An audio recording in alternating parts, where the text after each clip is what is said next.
শুভ দুপুর। আমন্ত্রণ ব্যবসা বাণিজ্য আর অর্থনীতির সবশেষ সংবাদ নিয়ে নিউজ 24 এর নিয়মিত আয়োজন আপন ফ্যামিলি মার্ট বিজনেস আওয়ারের সাথে আছি হোসাইন শাহাদাত। দর্শক, আপনারা জানেন গতকাল নতুন সরকার গঠিত হয়েছে।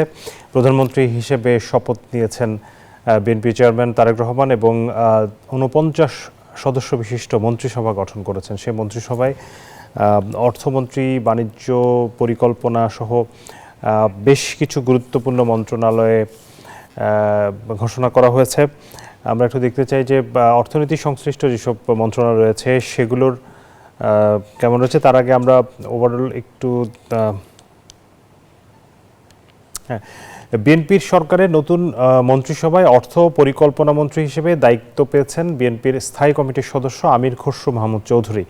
প্রবীণ এই অর্থনীতিবিদ এর আগে বিএনপি সরকারের আমলে বাণিজ্য মন্ত্রী হিসেবে দায়িত্ব পালন করেন। বিদ্যুৎ ও জ্বালানি ও খনিজ সম্পদ মন্ত্রণালয়ের দায়িত্ব পেয়েছেন বিএনপির স্থায়ী কমিটির আরেক সদস্য ইকবাল হাসান মাহমুদ টুকু।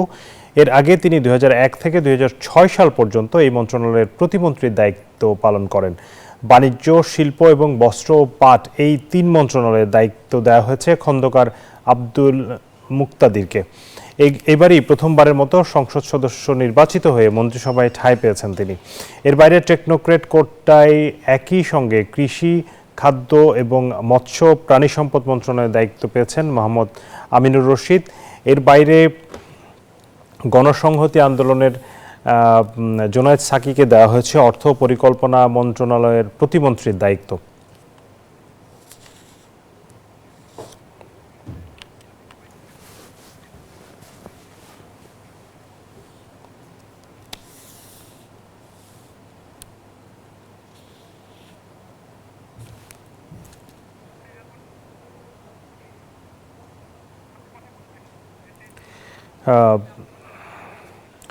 দর্শক, এই যে পরিস্থিতি, এই মন্ত্রিসভা আসলে কেমন হলো এবং তাদের সামনে আসলে অনেক চ্যালেঞ্জ রয়েছে নিশ্চয়ই। সেই চ্যালেঞ্জ মোকাবেলা করে তারা আসলে কী করতে পারবে তার আগে আমরা আরেকটি আমাদের কাছে রিপোর্ট রয়েছে গত 1.5 বছরে অর্থনীতিতে কি করেছে অন্তর্বর্তী সরকার। গত 1.5 বছরে অর্থনীতির সংকট মোকাবেলায় আশানুরূপ সাফল্য দেখাতে পারেনি অন্তর্বর্তী সরকার। বেড়েছে ঋণের বোঝা, মূল্যস্ফীতি আসেনি সহনীয় মাত্রায়, রাজস্ব ঘাটতি আর বিনিয়োগে খরা অর্থনীতির চাকায় গতি ফেরাতে পারেনি। সব মিলে নতুন সরকারের সামনে দুর্বল অর্থনীতি মেরামতের যে বোঝা সেটি রেখে গেল ডক্টর ইউনূসের সরকার। আবি আবদুল্লাহ রিপোর্ট।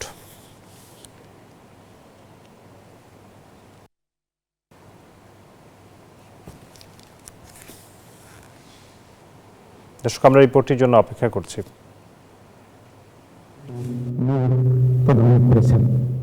অনেক আশা নিয়ে দেশ মেরামতের দায়িত্ব নিয়েছিলেন প্রফেসর ইউনূসের নেতৃত্বে অন্তর্বর্তী সরকার। হাসিনা সরকারের রেখে যাওয়া ভঙ্গুর অর্থনীতিকে খাদের কিনারা থেকে টেনে তুলতে পারলেও মেয়াদ শেষে স্বস্তি নেই অর্থনীতিতে।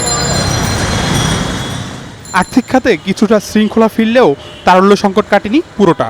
সরকারের ব্যাংক নির্ভরতা বাড়ায় সরকারি খাতে ঋণ প্রবৃদ্ধি 16% ছাড়িয়েছে। অন্যদিকে বেসরকারি খাতের প্রবৃদ্ধি নেমে এসেছে গত 22 বছরের মধ্যে সর্বনিম্ন 6.1%। ফলে বিনিয়োগ খরায় বেসরকারি উদ্যোগ। সব মিলিয়ে বর্তমান সরকারের কাঁধে ঋণের বোঝা দাঁড়িয়েছে 21,49,000 কোটি টাকায়। অথচ এত ঋণের পরেও উন্নয়ন কর্মকাণ্ডে গতি ফেরাতে পারেনি অন্তর্বর্তী সরকার। গত অর্থ বছরে এডিপি ব্যয় নেমেছে 7 বছরের মধ্যে সর্বনিম্নে। এটা একইভাবে সরকারি উন্নয়ন কর্মকাণ্ড। বাংলাদেশ ব্যাংক বলছে ঘাটতি বাজেট মেটাতে সরকারকে দেশি বিদেশি ঋণ নিতে হয়।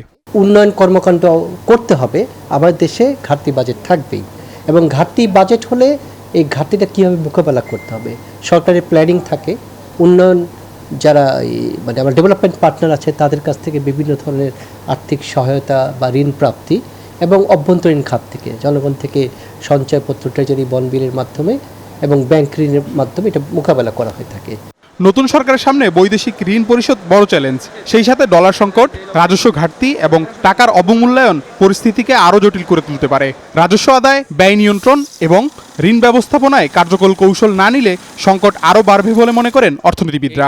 23 লাখ কোটি টাকার মতো এই বিপুল পরিমাণে ঋণের চাপ, সেটা কমানোর জন্য সরকারকে বেশ কিছু কাজ করতে হবে।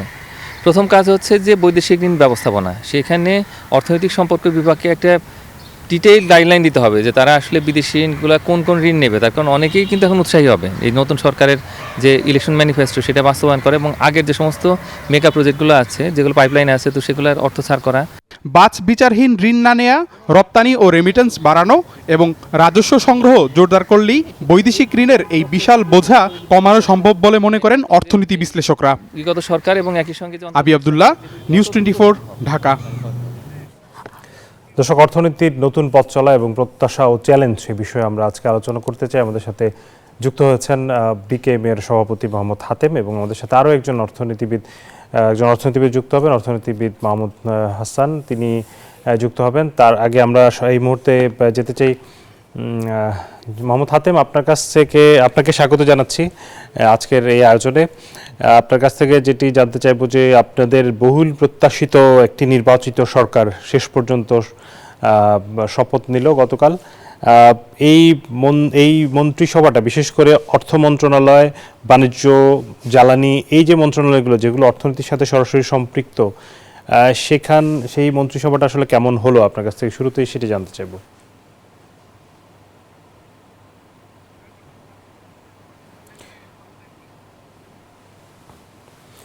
দর্শক, আমরা জনাব হাতেম ভাইকে আমরা হারিয়ে ফেলেছি। আমরা এই মুহূর্তে পেয়েছি অর্থনীতি বিশ্লেষক মাহমুদ হোসেন। জনাব মাহমুদ হোসেন, আপনার কাছ থেকে যেটি জানতে চাইবো যে একই প্রশ্নটা আপনার কাছে করতে চাই যে অর্থনীতি সংশ্লিষ্ট অর্থমন্ত্রী মন্ত্রণালয়ের দায়িত্ব দেওয়া হয়েছে আমির খসরু মাহমুদ চৌধুরীকে, সেই সাথে পরিকল্পনা, সেখানে আরও একজন প্রতিমন্ত্রীকে দেওয়া হয়েছে জোনায়েদ সাকি, তিনি একেবারেই নতুন এবং নবীন একজন রাজনীতিবিদ। অন্যদিকে আগে যিনি দায়িত্ব পালন করেছিলেন বা জ্বালানি এবং বিদ্যুৎ প্রতিমন্ত্রী হিসেবে, তাকে আবার পূর্ণমন্ত্রী হিসেবে দেওয়া হলো। বাণিজ্য মন্ত্রণালয়ে এবং সবকিছু মিলিয়ে আপনার কাছে মন্ত্রিসভাটা কেমন হলো বলে মানে আপনি আপনার মূল্যায়ন জানতে চাই। ধন্যবাদ আপনাকে। যে মন্ত্রিসভা গঠন হয়েছে এটাকে আমি ইতিবাচক হিসাবে দেখি।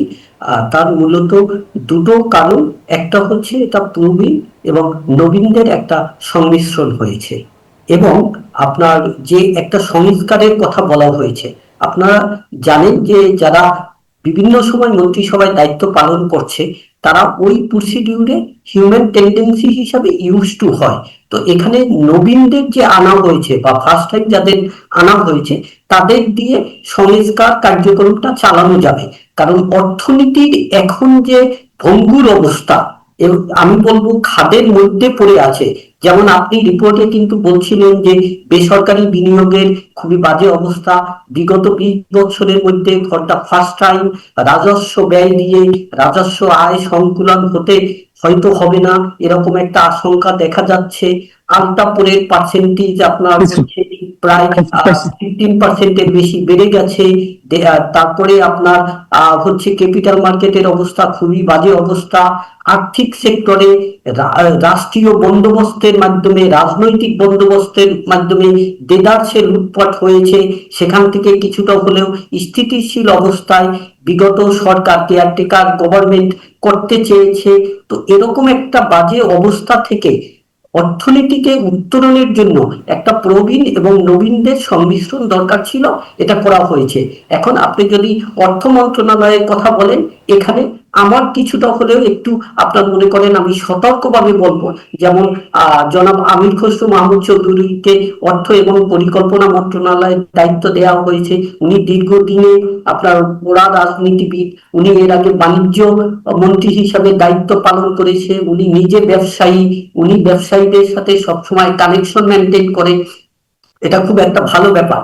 বাট আবার at the same time Junaid সাকিকে আপনার অর্থ প্রতিমন্ত্রী করা হয়েছে, এবং অর্থমন্ত্রী পূর্ণমন্ত্রীর মর্যাদায় যে একজনকে অ্যাডভাইজার হিসাবে নেওয়া হয়েছে জনাব রাশেদ মাহমুদ আল তিতুমির, ঢাকা ইউনিভার্সিটির শিক্ষক। তো এরা দুইজনই কিন্তু আমি যতদূর জানি যে এরা আপনার বামতান্ত্রিক যে অর্থনীতি এটা বা বামতান্ত্রিক যে রাজনীতি এটাই অনেকটা হলেও লিন বা এটাই বিশ্বাসী। তো এখন সারা পৃথিবী চলছে হচ্ছে ক্যাপিটালিস্ট বা ওপেন মার্কেট ইকোনমিতে। তো সেখানে এই যে বামতান্ত্রিক অর্থনীতির আপনার মনে করেন কিভাবে সংমিশ্রণ হবে, কারণ আমাদের দেশ তো হচ্ছে গণপ্রজাতন্ত্রী বাংলাদেশ, ডেমোক্রেটিক কান্ট্রি। এটা তো আপনার মনে করেন বামতান্ত্রিক অর্থনীতিতে এটা কতটা খাপ খাবে, বা ওনারা নিজেদেরকে রিফর্ম করে বা নিজেদের চিন্তা ভাবনা রিফর্ম করে এখানে ক্যাপিটালিস্ট অর্থনীতির সাথে আপনার নিজে তাদের চিন্তা ভাবনা মার্চ করবে কিনা বা ট্রান্সফর্ম করবে কিনা, ওখানে কোনো একটা চ্যালেঞ্জ হবে কিনা, এটা একটা আশঙ্কা থেকে যায়। But at the same time আমাদের যে সোশ্যাল সেফটি নেট খরচ হয়, এখানে কিন্তু অর্থনীতি মুভ করার জন্য খুবই একটা ইম্পর্টেন্ট পার্ট থাকে। তো সেদিক থেকে আবার এই দুইজনই সোশ্যাল সেফটি নেটে আপনার মনে করেন খুব ভালো ভূমিকা রাখতে পারবে, কারণ এদের যথেষ্ট পরিমাণ জানাশোনা আছে। বিশেষ করে ডক্টর রাশেদ মাহমুদ আল তিতুমির, ওনার তো প্রচন্ড পরিমাণে এই সেক্টরে কাজ করা আছে, নলেজ আছে, তো উনি এই দিকে ভালো করবে। আর বিদ্যুৎ এন্ড জ্বালানি মন্ত্রীর কথা যেটা বলছেন, যে দেখুন এখানে খুব ইম্পর্টেন্ট ব্যাপার, যে বিগত সরকারের সময় আপনার মনে করেন বিগত দুটো সরকার যদি আমরা চিন্তা করি, যে আওয়ামী সরকারের সময় এই সেক্টরে আপনার উৎপাদন ক্ষমতা বাড়ানো হয়েছে, বাট দেদারসে লুটপাট হয়েছে বলে একটা কথা আছে। অনেকগুলো কন্ট্রাক্ট কিন্তু এই ইন্টারিম গভর্নমেন্ট রিভিউ করছিল এবং সেই অনুসারে তাদের ফাইন্ডিং অনুসারে নেগোসিয়েশনের কথা বলে রেখে গেছে। আবার যাকে দায়িত্ব দেওয়া হয়েছে ওই টাইমে তিনি পূর্ববর্তী টাইমে বিএনপি সরকারের 2001 থেকে 6 এই মন্ত্রণালয়ের দায়িত্বে ছিল এবং তার ব্যাপারে কিন্তু অনেক বদনাম ছিল। এখন এই বদনামগুলো ঘুচিয়ে এখন আমাদের তো চাহিদাও অনেক বাড়ছে, ব্যবসা প্রতিষ্ঠান ঠিক মতো কিন্তু এনার্জি সাপ্লাইও পাচ্ছে না। যদিও বিগত সরকার দাবি করতো যে অনেক পরিমাণ এনার্জি সাপোর্ট দেওয়া হচ্ছে, বাট সত্যিকার অর্থেই কিন্তু অনেক ফ্যাক্টরি এনার্জির অভাবে প্রচন্ড পরিমাণ সাফার আমি করতেছিল। আমি তো জনাব এই- মাহমুদ হোসেন, জি জনাব মাহমুদ হোসেন, আমি আপনার কাছে আসবো। এই এনার্জির কথা যেহেতু এনেছেন, আমাদের সাথে একজন বিশিষ্ট ব্যবসায়ী রয়েছেন, বিকেএম এর সভাপতি মোহাম্মদ হাতেম। জনাব হাতেমের কাছে আমরা যেতে চাই। জনাব হাতেম, এই যে নতুন মন্ত্রিসভার এসছে এবং জ্বালানির কথা বলা হচ্ছে, জ্বালানি তো একটা বড় সমস্যা আপনাদের, বিশেষ করে শিল্পে জ্বালানি সরবরাহ ঘাটতি আসলে বহু বছরের। সেটি সমাধান করার জায়গাটাতে নতুন সরকারের হাতে কি মেকানিজম রয়েছে, এবং নতুন যে মন্ত্রীর দায়িত্ব পেয়েছেন তিনি কি সেই জায়গাটা কতটা করতে পারবেন? হ্যাঁ, ধন্যবাদ। প্রথমে আমি জনাব তারেক রহমান সাহেবের নেতৃত্বে বিএনপির নতুন এই মন্ত্রী পরিষদকে অভিনন্দন জানাচ্ছি, বাংলাদেশের পোশাক শিল্প পরিবারের পক্ষ থেকে, বিশেষ করে বিকেএম এর পক্ষ থেকে। এবং একই সাথে আপনি যে প্রশ্নটা তুলেছেন, যে জ্বালানির জায়গাটা, এই মুহূর্তে আমরা মনে করি এইটা সবচেয়ে বড় চ্যালেঞ্জিং এর জায়গা। যে কয়টা জায়গা আছে তার মধ্যে এটা অন্যতম একটা চ্যালেঞ্জের জায়গা। তো এখন আমাদের যিনি এই মন্ত্রণালয়ের দায়িত্ব নিয়েছেন, তিনি এর আগেও কিন্তু বিএনপির আগের সময়ও কিন্তু 2001 থেকে 6 সালের ওই সময় কিন্তু উনি এই মন্ত্রণালয়ের দায়িত্বে ছিলেন। সেই দিক থেকে ওনাকে অভিজ্ঞই আমি বলবো। কিন্তু বর্তমান চ্যালেঞ্জকে মোকাবেলা করাটা ওনার পক্ষে কতটুকু সহজ হবে, এটা নিয়ে কিন্তু আমরা একটু খুব একটা আনসার্টেন অবস্থার মধ্যে কিন্তু রয়েছি। আর পাশাপাশি, কারণ আপনি জ্বালানি সংকটটা কিন্তু আমাদের ইন্ডাস্ট্রির জন্য অন্যতম বড় সংকট। এদেশে এই মুহূর্তে আমাদের যে ইনভেস্টমেন্ট হচ্ছে না, আমাদের যে রপ্তানি খাতে ধুকে ধুকে মরছে, এর অন্যতম কারণ কিন্তু কয়েকটা কারণের অন্যতম কারণ, ব্যাংকিং একটা অন্যতম আরেকটা কারণ।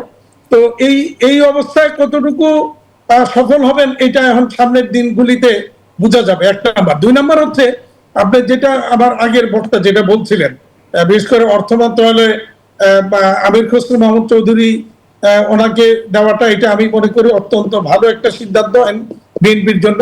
আবার পাশাপাশি বাণিজ্য মন্ত্রণালয় যিনি আসছেন, এটাও একটা ভালো সিদ্ধান্ত আমি মনে করি, কারণ উনি মিস্টার মুক্তাদির, খন্দকার মুক্তাদির সাহেব, ওনার এই লাইনে অভিজ্ঞতা অনেক দিনের, অনেক পুরনো। উনি একজন ব্যবসায়ী মানুষ। সুতরাং এই দুইটা জায়গা আমার কাছে মনে হয়েছে ঠিক আছে। রাশেদ আল তিতুমির সাহেবকে, তিতুমির আল মামুন, ওনাকে যেটা দিয়েছেন প্রধানমন্ত্রীর উপদেষ্টা জায়গায়, এটা আমার মনে হয় ঠিক আছে।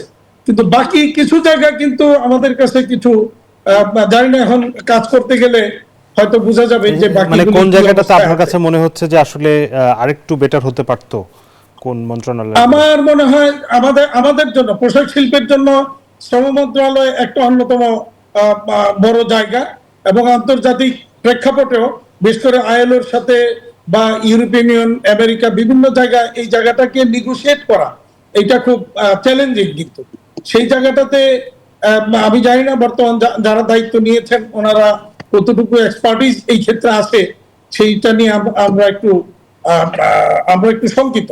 2 নম্বর হচ্ছে যে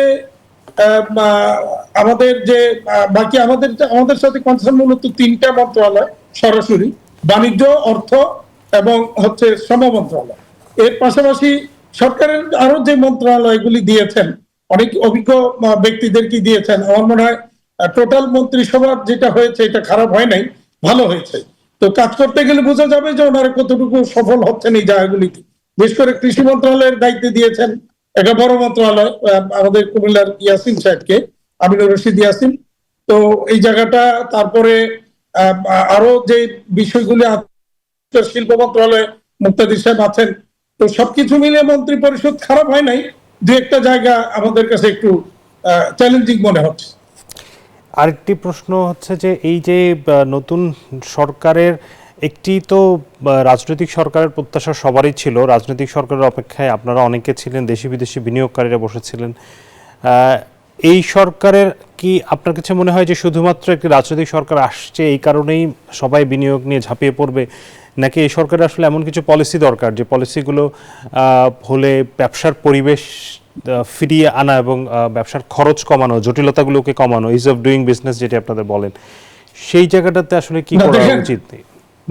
না দেখেন, বিনিয়োগের ব্যাপারে অনেকগুলি বিষয় আছে। শুধু রাজনৈতিক সরকার একটা ইস্যু, সেটা নিয়ে ওনারা বিনিয়োগ যারা করবেন বা আসবেন তারা অপেক্ষায় ছিলেন যে রাজনৈতিক সরকার কে আসে, কিভাবে আসে, কখন আসে দেখা যায়।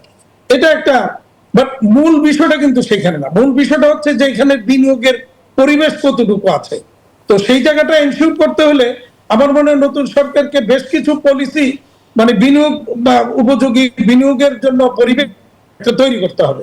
সেই পরিবেশটা বর্তমানে আমরা বলবো যে কমপ্লিটলি অনুপস্থিত আছে এই মুহূর্তে। বিনিয়োগের কোনো পরিবেশ নাই। কেন নাই আমি বলি, প্রথম কারণ হচ্ছে যে আমাদের জ্বালানি সংকট। দ্বিতীয়ত হচ্ছে যে বর্তমানে যে আমাদের বাংলাদেশ ব্যাংকের যে পলিসিগুলি রয়েছে, এই পলিসিগুলি বিনিয়োগ পরিপন্থী। এনবিআর এর যে ট্যাক্সেশন পলিসি আছে বা আদার যে এনবিআর এর যে কাস্টমস, ভ্যাট যে পলিসিগুলি রয়েছে, এগুলি যদি এনবিআর এর বর্তমান চেয়ারম্যান সাহেব এইগুলি না যথেষ্ট কনসার্ন, উনি চেষ্টা করছেন। আমার মনে হয় ওনার নেতৃত্বে এগুলি একটা স্ট্রিমলাইনে আসবে, কিন্তু এখনো পর্যন্ত কিন্তু আসেনি। সুতরাং এই জায়গাগুলিতে যদি খুব দ্রুত যদি উন্নতি না ঘটে তাহলে বিনিয়োগ সহসা আশা করাটা খুব কঠিন হবে। আর তাছাড়া জ্বালানি সংকট সমাধানটা খুব জরুরি হয়ে পড়েছে, আইন শৃঙ্খলা। তো এই কয়টা জায়গা যদি টাচ করতে পারে খুব দ্রুত, তাহলে হয়তো বিনিয়োগের একটা পরিবেশ খুব দ্রুত ঘুরে আসতে পারে। জনাব হাতেম, আপনি এবং জনাব মাহমুদ হোসেন দুজনেই আপনারা থাকুন, আমরা একটা বিরতি নিয়ে আবারও আপনাদের কাছে আলোচনায় ফিরছি। আমাদের সাথে দুজন অতিথি যুক্ত আছেন, মাহমুদ হাতেম, বিকেএম এর প্রেসিডেন্ট, এবং অর্থনীতি বিশ্লেষক মাহমুদ হোসেন। আমরা তাদের কাছে আলোচনায় ফিরবো, তবে তার আগে আমরা প্রতিদিনের আয়োজন পত্রিকার বাণিজ্য বিষয়ক কিছু শিরোনাম আমরা দেখতে চাই। আমাদের হাতে শুরুতেই যেই পত্রিকাটি আছে, ডেইলি স্টার, তারা বলছে যুক্তরাষ্ট্রের সঙ্গে বাণিজ্য চুক্তি শর্তের বেড়াজালে পড়বে বাংলাদেশ। অন্তর্বর্তী সরকারের যুক্তরাষ্ট্রের সঙ্গে যেই দ্বিপাক্ষিক বাণিজ্য চুক্তি স্বাক্ষর করেছে তাতে বাংলাদেশের অর্থনৈতিক সার্বভৌমত্ব নিয়ে প্রশ্ন উঠেছে। বিশেষ করে বাণিজ্য, জ্বালানি এবং নিরাপত্তার মতো গুরুত্বপূর্ণ খাতে সিদ্ধান্ত গ্রহণের স্বাধীনতা নিয়ে শঙ্কা তৈরি হয়েছে। এটি নিয়ে তারা বিশেষ প্রতিবেদন করেছে। সমকাল শিরোনাম করেছে রাজস্ব বাড়ানো এবং মূল্যস্ফীতি কমানো হোক অগ্রাধিকার, নতুন অর্থমন্ত্রীর প্রতি বিদায়ী উপদেষ্টার নোট। অর্থ উপদেষ্টা, যিনি অন্তর্বর্তী সরকারের উপদেষ্টা ছিলেন, ডক্টর সালেউদ্দিন আহমেদ, তিনি অর্থমন্ত্রীর প্রতি কর আদায় বাড়ানো, মূল্যস্ফীতি কমানোর উপর অগ্রাধিকার দেওয়ার পরামর্শ দিয়েছেন। জাতীয় রাজস্ব বোর্ডের চলমান সংস্কার দ্রুত বাস্তবায়ন এবং কর অব্যাহতি পর্যালোচনা করার জন্য তিনি আয়কর ব্যবস্থার ডিজিটালাইজেশন এবং কাস্টমস আধুনিকায়নের গুরুত্ব দেওয়ার জন্য তিনি বিশেষ সুপারিশ করেছেন নতুন অর্থমন্ত্রী আমির খসরু মাহমুদের কাছে। বাংলাদেশ প্রতিদিন তারা বলছে রোজায় বাজার নিয়ন্ত্রণেই বড় পরীক্ষা। এটি অবশ্যই একটি বড় পরীক্ষা নতুন সরকারের সামনে, কারণ তারা এসেই রমজানের মতো একটি গুরুত্বপূর্ণ সময়ের অবস্থায় পড়েছে, কারণ এটি একটি খুব সংবেদনশীল ইস্যু, রমজানে নিত্যপণ্যের বাজার নিয়ন্ত্রণে রাখা। সেটি নিয়ে কাজ করার একটি বড় চ্যালেঞ্জ রয়েছে। পরের সংবাদটি, রমজানে ভালো দাম পেতে 1000 টন খেজুর মজুদ, জরিমানা। এটি সবসময় হয়ে থাকে আমাদের এখানে এবং তারই ব্যতিক্রম এবার আমরা দেখতে পাচ্ছি না। পরের সংবাদটি দৈনিক ইত্তেফাক, তারা বলছে দেশের বাজারে ভরিতে স্বর্ণের দাম কমলো 2216 টাকা। স্বর্ণের বাজারের যে ওঠানামা সেটির একটি আপডেট তারা দিয়েছে। দর্শক, আলোচনায় ফিরছি। আমি শুরুতেই যেতে চাই মাহমুদ হোসেন আপনার কাছে। আমরা একটু ছোট ছোট করে শুনতে চাইবো কারণ আমাদের হাতে সময় কম। আমরা শুনতে চাইবো যে শুরুতেই নতুন অর্থ উপদেষ্টা অর্থাৎ সালেউদ্দিন আহমেদ, যিনি অর্থ উপদেষ্টা ছিলেন, তিনি গতকাল বিদায় নিয়েছেন এবং তিনি নতুন অর্থমন্ত্রীর কাছে কয়েকটি বিষয় বলেছেন। কর রাজস্ব আদায় বাড়ানো, উচ্চ মূল্যস্ফীতি নিয়ন্ত্রণ করা এবং আয়কর ব্যবস্থা ডিজিটালাইজেশন, কাস্টমসের আধুনিকরণ, এই বিষয়গুলোকে নিয়ে তিনি বলেছেন। এবং তিনি বলেছেন যে তার সরকার যেসব সংস্কার কর্মসূচি হাতে নিয়েছিল সেগুলো যাতে আরও বেগবান করা হয়, সামনের দিকে চলমান করা হয়। এই বিষয়টা নিয়ে একটু জানতে চাই আপনার কাছে, আপনার মতামত। ধন্যবাদ আপনাকে। দেখুন, বর্তমান উপদেষ্টা মহোদয় তো আমাদের খুবই ভ্যাটার্ন আপনার ইকোনমিস্ট এবং দীর্ঘদিন যাবত উনি কিন্তু এই অর্থনীতির সাথে রিলেটেড। এর আগে তো বাংলাদেশ ব্যাংকের ওয়ান অফ দা সফলতম গভর্নর ছিলেন। এখন রেভিনিউ সেক্টরে যে সংস্কারমূলক কার্যক্রমগুলো নেওয়া হয়েছিল, যদিও আপনার কনক্লুড করে যেতে পারেনি, কনক্লুড করে যেতে পারলে ভালো হতো। বিশেষ করে এনবিআর কে যে আপনার রিফর্ম করতে ছিল, দুটো আলাদা ভাগে ভাগ করতে ছিল, এটা খুবই জরুরি দরকার ছিল। কোনো কারণে হয়তো ওনারা স্লো হয়ে গেছে। বাট এই যে কর আর জিডিপি রেশিও বাড়ানোর কথা, এই কথাটা সবাই বলে। ইভেন পশ্চিমা বিশ্বের যে দাতা সংস্থা আছে তারাও কিন্তু সবসময় বলে। বাট আমাদের যে জিনিসটা হয় যে বাজেট যখন তৈরি হয় তখন যেহেতু ব্যয় নির্ভর একটা বাজেট তৈরি করে, ওটা সংকুলন করতে গিয়ে আপনার এই ট্যাক্স জিডিপি রেশিও আপনার উন্নত করতে হলে যে ট্যাক্সের রেটটা কমাতে হবে, ওটা আর কমায় না। কারণ আমলা নির্ভর যখন একটা বাজেট করতে যায় তখন আমলারা ইজিয়ার পার্টটা দেখে, তখন কিন্তু সংস্কারের মাধ্যমে আপনার কোনটা করা দরকার, যে ট্যাক্স নেটটাই এক্সপান্ড করা দরকার, ওটা কিন্তু করে না। তো এখান থেকে এই সরকার কতটা বের হতে পারবে, কারণ সামনে আর ইফেক্টিভলি 3 মাসের মতো সময় আছে বাজেট তৈরি করার, তো এটা একটা বিষয় থাকে। বাট আমাদের যে আমরা এই যে মধ্যম আয়ের দেশে যেতে চাচ্ছি, এই অবস্থায় আমাদের তো রিফর্ম করতে হবে। বাট এই নতুন সরকারকে আমি যেটা বলবো যে আমরা এখনই এলডিসি গ্রাজুয়েশন করব না, ওয়াকিবহল মহল পার্টিকুলারলি ব্যবসায়িক কমিউনিটি থেকে যে একটু ডেফার করার কথা বলছে, যেটা আমার কাছে ব্যক্তিগতভাবে মনে হয় যে প্রাগমেটিক হবে, প্রুডেন্ট হবে, ওটা জন্য কিছু স্টেপ নেওয়া বোধহয় খুবই দরকার হবে। কারণ আমি বুঝতে পেরেছি, একদম পরিষ্কার। আমরা আমাদের সাথে যেহেতু জনাব হাতেম রয়েছেন, তার কাছে দুইটি বিষয় জানতে। একটি হচ্ছে যে এই যে সরকারের বিভিন্ন সিদ্ধান্তগুলো, নতুন সরকারের কাছে অনেকগুলো সিদ্ধান্তের জায়গা রয়ে গেছে, এলডিসি গ্রাজুয়েশন থেকে শুরু করে এই যে যেটি মাহমুদ হোসেন বলছিলেন যে করের হার কমানো, সেই জায়গাটাতে। আরেকটি হচ্ছে যুক্তরাষ্ট্রের সঙ্গে বাণিজ্য চুক্তি হয়েছে, আপনি জানেন যে, যেটি নিয়ে বলা হচ্ছে যেটি একটি শর্তের বেড়াজালায় পড়বে। আপনি যদি চুক্তিটার একটু বিশ্লেষণ করেন, আপনারা সরাসরি যেহেতু আপনাদেরকেই আসলে এটিকে ফেস করতে হবে, আপনার জায়গা থেকে আপনার এই জায়গাটা একটু জানতে চাই যে এই চুক্তিটা কি আসলে ভালো হলো কিনা, বা এটা নিয়ে নতুন সরকারের কিছু করার আছে কিনা। এই চুক্তির যেটা আমি একটা দিক যেটা আমি বলবো, এটা খুব ভালো একটা জায়গা তৈরি হয়েছে, যেটা আমাদের বাণিজ্য সাবেক সদ্য প্রাক্তন বাণিজ্য উপদেষ্টার ক্রেডিট আমি বলবো, যে ওনারা এই জায়গাটা ভালোভাবে নেগোশিয়েট করতে পেরেছেন। সেটা হচ্ছে তার ওই দেশের র মেটেরিয়ালস দ্বারা তৈরি পণ্য রপ্তানির ক্ষেত্রে ডিউটি ফ্রি অ্যাক্সেস দেওয়া। যদিও এটা আগে থেকেও একটা নিয়ম এখানে ছিল, কিন্তু এটা আমরা এতদিন এই অ্যাক্সেসটা কিন্তু আমরা পাচ্ছিলাম না। তো এই চুক্তির একটা বলবো এটাকে, কিন্তু ওই যে 1% যেটা কমেছে, এটা কোনো ম্যাটার করে না। ওই ইন্ডিয়ার সাথে বা ভিয়েতনামের সাথে 1% 2%-এর এই পার্থক্য, এটা কোনো ম্যাটার করবে না। কিন্তু এই চুক্তি করতে গিয়ে আমরা আরো কি পরিমাণ আমাদের স্বার্থ বিসর্জন দিতে হয়েছে, সেই জায়গাটা এখনো আমাদের কাছে পুরোপুরি ক্লিয়ার না। সেই জায়গাগুলি আমাদের মনে হয় একটু খতিয়ে দেখা দরকার, এবং তখন হয়তো বলতে পারবো যে আমরা আসলে কোন পর্যায়ে আমরা এই উইন উইন সিচুয়েশনে যেতে পারলাম, নাকি কোন পজিশনে আমরা থাকলাম এটা এখন আমি ক্লিয়ার পরিষ্কার করে আমি এই মুহূর্তে বলতে পারবো না। তবে আমার কাছে যেটা প্রাথমিক দৃষ্টিতে মনে হয়েছে, সেখানে আমাদের এই যে আমাদের কিছু আদায় করতে গিয়ে আমাদের বিনিময়ে অনেক বেশি হয়তো আমাদেরকে দিতে হয়েছে বা দিতে হবে, সেই জায়গাটা আমাদের কাছে প্রাথমিকভাবে মনে হয়েছে। জি, এই জায়গাটাতে একটু মাহমুদ হোসেন, আপনি কি কিছু অ্যাড করতে চান যে এই চুক্তিটা কি আমাদের আরেকটু মানে নিজেদের পক্ষে আনার কি সুযোগ ছিল কিনা? অনেকগুলো বিষয় নিয়ে আলোচনা হচ্ছে, যুক্তরাষ্ট্র অনেক শর্ত মানতে হচ্ছে এই চুক্তি করতে গিয়ে। সেই জায়গাটাতে বাংলাদেশ আসলে খুব বেশি কিছু পেলো নাকি অনেক কিছু দিতে হচ্ছে আমাদের? ধন্যবাদ আপনাকে। আমি প্রথমত বলবো যে দেখেন, গ্লোবাল ট্রেডের একটা শিফট হচ্ছে, কিন্তু এই যে গ্লোবালাইজেশন থেকে এখন বাইলাটারাল অ্যারেঞ্জমেন্টে চলে গেছে, এবং যেটা ইউএস গভর্নমেন্ট ইচ্ছে করে করছে, সেখানে এই বাইলাটারাল অ্যারেঞ্জমেন্টের মধ্যে এই বাইলাটারাল এগ্রিমেন্টটা খুবই ইম্পর্টেন্ট। আমাদের মতো ছোট ইকোনমিতে এটা শুরু করাটাই একটা ইম্পর্টেন্ট ছিল, এবং এই শুরুটা যেহেতু সদ্য বিদায়ী কমার্স অ্যাডভাইজার সাহেব করতে পেরেছে, এই জন্য ওনাকে সাধুবাদ জানাই। আমাদের এটাকে বেই ধরে আমাদের কিন্তু আরো ইউরোপীয় কান্ট্রিগুলোর সাথে বা আপনার এমার্জিং আপনার আফ্রিকান এন্ড মিডল ইস্টের সাথে করতে হবে, এটা একটা ইম্পর্টেন্ট পার্ট। সেকেন্ড পার্ট হচ্ছে যে দেখেন, আমরা যেহেতু নেগোসিয়েশনে একটু উইকার পার্টে ছিলাম, যার কারণে অনেক কিছু ছাড় দিতে হয়েছে।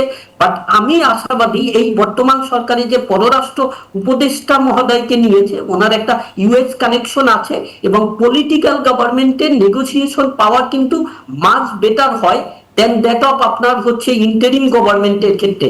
তো কাজেই এখানে যেখানেই ছাড় দেওয়া হয়েছে, ওইটা বোধ হয় রিনেগোসিয়েট করে, বিশেষ করে আমরা তো একটু উইক ইকোনমি হিসাবে সুবিধা পাই, ওগুলো তুলে আমার মনে হয় ওইটা ওয়ার্ক আউট করা যাবে বলে এরকম একটা ইতিবাচক আইডিয়া আমি পোষণ করতে চাই। জি, অনেক ধন্যবাদ। আপনারা থাকুন, আমরা আরেকটু আলোচনা করতে চাইবো আর কয়েকটা মিনিট। আমি তার আগে অর্থমন্ত্রী কথা বলেছেন, নতুন অর্থমন্ত্রী। তিনি বলেছেন যে অর্থনীতিতে সবার জন্য সমান সুযোগ নিশ্চিত করতে হবে বলে মন্তব্য করেছেন অর্থমন্ত্রী আমির খসরু মাহমুদ চৌধুরী। বুধবার সচিবালয়ে প্রথম কর্মদিবসে এসব কথা বলেন তিনি।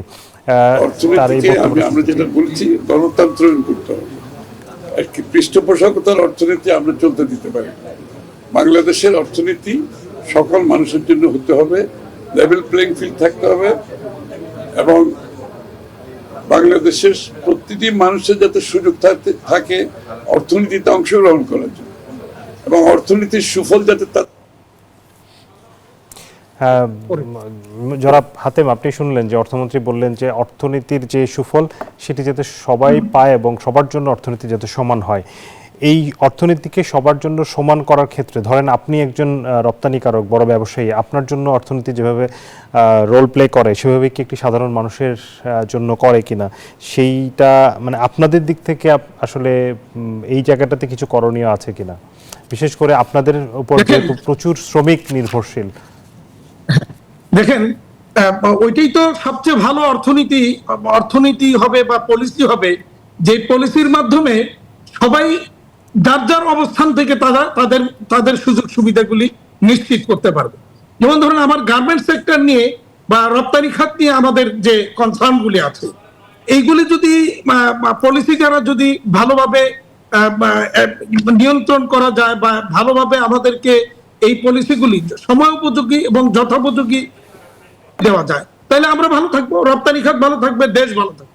আর আমরা রপ্তানি খাত ভালো থাকা মানে হচ্ছে বাংলাদেশের মেজর অর্থনীতির মেজর সেক্টরটাই কিন্তু ভালো থাকা, মানে ম্যাক্সিমাম সেক্টরই ভালো থাকা। কারণ এই গার্মেন্ট সেক্টরের উপরে অ্যাকচুয়ালি নির্ভর করছে অনেকগুলি সেক্টর। আজকে ব্যাংকিং বলেন, তারপরে ইন্স্যুরেন্স কোম্পানি বলেন, এই রাস্তাঘাটে যত রকমের ট্রান্সপোর্টেশন দেখছেন এইগুলি বলেন, শ্রমিক বলেন, শ্রমিকের পরিবার বলেন, বিভিন্ন অঞ্চলের এই ছোটখাটো মার্কেট বাজার, সার্কুলার ইকোনমি বলেন, এই সবকিছুই কিন্তু মূলত আমাদেরকে নির্ভর করেই কিন্তু আমাদেরকে কেন্দ্র করে তৈরি হয়েছে। সুতরাং গার্মেন্ট সেক্টর যদি ভালো থাকে সবাই ভালো থাকবে। বিগত 6 মাস আমাদের এক্সপোর্ট ডিক্লাইন করছে, আপনি দেখেন দেশের, আপনি খোঁজ দিয়ে দেখেন প্রতিটা সেক্টরে কিন্তু সবাই বলবে তারা ভালো নাই। কেন ভালো নাই? কারণ আজকে গার্মেন্ট সেক্টর ভালো নাই বলে বাকিরাও ভালো নেই। সুতরাং সেই জায়গাটাতে যদি করতে পারেন, আমাদের নতুন নবনির্বাচিত অর্থমন্ত্রী আমাদের কাঙ্ক্ষিত ভাবেই তিনি আসছেন। আমরাও আশা করছিলাম তিনি এই দায়িত্বটা নেবেন, কারণ এই মুহূর্তে এই বিষয়গুলি অত্যন্ত চ্যালেঞ্জিং। বিশেষ করে গত সরকারের আমলে ব্যাংক খাত লুটপাট হয়ে টাকাটা যদি দেশে থাকতো তাহলে এত বড় চ্যালেঞ্জ মোকাবেলা করতে হতো। সেটা এগুলি পাচার হয়ে যাওয়াতেই চ্যালেঞ্জিংটা আরো বেশি হয়েছে। সুতরাং এই জায়গাটা চ্যালেঞ্জিং, এবং এটাকে যিনি নতুন দায়িত্ব নিয়েছেন তার পক্ষে আমরা আশা করি, আমরা খুব আশাবাদী যে তার পক্ষে সম্ভব এইটাকে একটা স্ট্রিমলাইনে নিয়ে আসা। জি, আমি এই প্রসঙ্গে একটু মাহমুদ হাসান হোসেনের কাছে 1 মিনিটে শুনতে চাইবো যে সবার জন্য অর্থনীতিটাকে অর্থনীতির সুফল যাতে সবার কাছে পৌঁছানো যায়, সেই জায়গাটাতে ইমিডিয়েট কি কাজগুলো করা উচিত? যদিও আমরা শুনেছি যে ফ্যামিলি কার্ডের কথা, আদার্স অনেক সামাজিক সুরক্ষার জায়গাগুলোতে বলা হচ্ছে, কিন্তু সত্যিকার অর্থে কর্মসংস্থান তৈরি করা, সবার কাছে সুফলটা পৌঁছানো, সেই জায়গাটাতে কি করা দরকার? ছোট করে শুনতে চাইবো। দেখুন, এই যে আমাদের এখানে রাজনৈতিক বন্দোবস্তের মাধ্যমে অলিগার্ক তৈরি করে তাদেরকে অনৈতিকভাবে সুবিধা দিয়ে রাষ্ট্রীয় ব্যবস্থাপনায় লুটপাট করতে দেয়া হয়েছে, এটা বন্ধ করা দরকার খুব দ্রুত। এমনটা যেন না হয় যে বিগত শাসনামলে যে তাদের যারা অলিগার্ক ছিল তাদেরকে সুবিধা দিয়েছে, এখন জাতীয়তাবাদী অলিগার্কদের এখন সুযোগ করে দিতে হবে। এমনটা যেন না হয়। অনেক ধন্যবাদ, আপনি অনেক গুরুত্বপূর্ণ একটি বিষয় বলেছেন। অনেক ধন্যবাদ জনাব মাহমুদ হোসেন এবং জনাব মোহাম্মদ হাতেম আমাদেরকে সময় দেওয়ার জন্য। রমজানকে সামনে রেখে কুষ্টিয়ায় অস্থির হয়ে উঠেছে নিত্য প্রয়োজনীয় পণ্যের বাজার। খেজুর, ছোলা, সবজি, মাছ ও মাংস বিক্রি হচ্ছে বাড়তি দামে। ভোক্তাদের অভিযোগ, এক শ্রেণীর অসাধু ব্যবসায়ী সিন্ডিকেট করে বাজার নিয়ন্ত্রণ করছে। তবে প্রশাসনের দাবি, বাজার স্থিতিশীল রাখতে কঠোর অবস্থানে রয়েছেন তারা। মাহতুবুদ্দিন লালনের তথ্য ছবিতে ডেস্ক রিপোর্ট। দুয়ারে করা নাড়ছে রমজান, আর এ সময় সারা দেশে নিত্যপণ্যের বাজারে বাড়ে অস্থিরতা। এবারও তার ব্যতিক্রম হয়নি। কুষ্টিয়ার বাজার ঘুরে দেখা যায় বেশিরভাগ নিত্য প্রয়োজনীয় পণ্যের দাম বাড়তি। খেজুরের কেজি বিক্রি হচ্ছে মানভেদে 450 থেকে 900 টাকায়। ছোলার দাম কেজি প্রতি বেড়েছে 15 থেকে 20 টাকা। একই সঙ্গে শসা, বেগুন, লেবু, টমেটো সহ বিভিন্ন সবজির দামও বেড়েছে কেজিতে 10 থেকে 30 টাকা পর্যন্ত। মাছ ও মাংসের বাজারেও ঊর্ধ্বগতি। গরুর মাংস বিক্রি হচ্ছে প্রতি কেজি 750 থেকে 800 টাকায়। এতে বিপাকে পড়েছেন নিম্ন ও মধ্যবিত্ত পরিবারগুলো। তাদের অভিযোগ, একটি অসাধু চক্র কৃত্রিম সংকট তৈরি করে অতিরিক্ত মুনাফা লুটছে। সবকিছুর দাম একটু ঊর্ধ্বগতি মনে হচ্ছে। মাছের দাম অনেকটাই বাড়ছে, কেজি প্রতি আপনার 20 টাকা থেকে 30 টাকা করে বাড়ছে। সব জিনিসের দাম বৃদ্ধি, আমরা গরিব মানুষ যেটাই হাত দিই সেটাতে দাম, আমাদের আয় তো আর বাড়েনি। আমাদের দেশে অসাধু ব্যবসায়িকরা তারা সিন্ডিকেট করে বাজারে এমন পরিমাণ মুনাফা করে যা সাধারণ মানুষের আসলে কিছুই করা থাকে না। আমদানি ব্যয়, পরিবহন খরচ এবং সরবরাহ সংকট সহ নানা অজুহাত দেখাচ্ছেন ব্যবসায়ীরা। মহাজনরা যেভাবে ঢাকাতে কিনে আনতেছে ওর উপরে লাভ করে আমাদের কাছে যেখান থেকে যেভাবে কিনতেছি তার হিসাব নিকাশ করে দেখা 2 টাকা 5 টাকা লাভে মাল বিক্রি করছি। আমদানি কম কিন্তু চাহিদা বেশি আছে। এদিকে বাজার মনিটরিং জোরদার করা হয়েছে বলে জানিয়েছে জেলা প্রশাসন।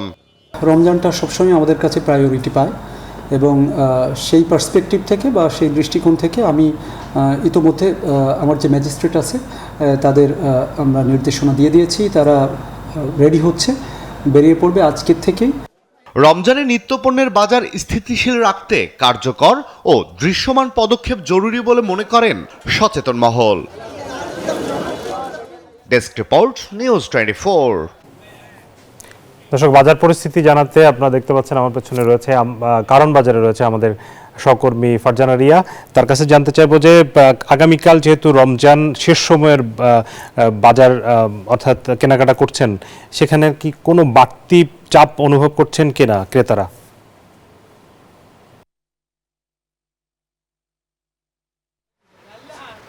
শাহাদাত যেমনটা বলছিলেন যে আগামীকাল থেকেই হচ্ছে রমজান শুরু, এর আগে দিয়ে কিন্তু শেষ ভাগে কেনাকাটা করে নিচ্ছেন ক্রেতারা। তারা সকাল থেকেই কিন্তু ভিড় করছেন রাজধানীর কারওয়ান বাজারে।